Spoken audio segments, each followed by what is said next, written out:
Hi everyone, welcome to my channel. Potato రవ్వ వడ ఎలా చేయాలో చూద్దాం.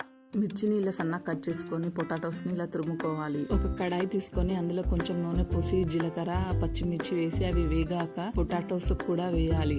తర్వాత ఇందులో కొంచెం నువ్వులు కూడా వేసి మంచిగా కలుపుకోవాలి. 1 గ్లాస్ రవ్వకి 2 గ్లాస్ వాటర్ పోసి సాల్ట్ కూడా యాడ్ చేసుకోవాలి.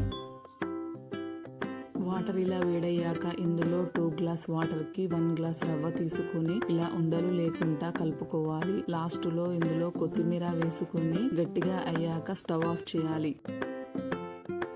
ఇది వేడిగా ఉన్నప్పుడే వడలలాగా చేసుకోవాలి.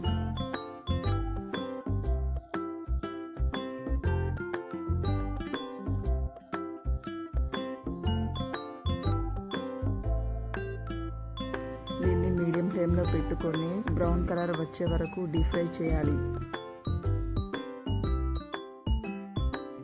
ఇవి మెత్తగా కాకుండా క్రిస్పీగా ఉంటాయి. Thanks for watching.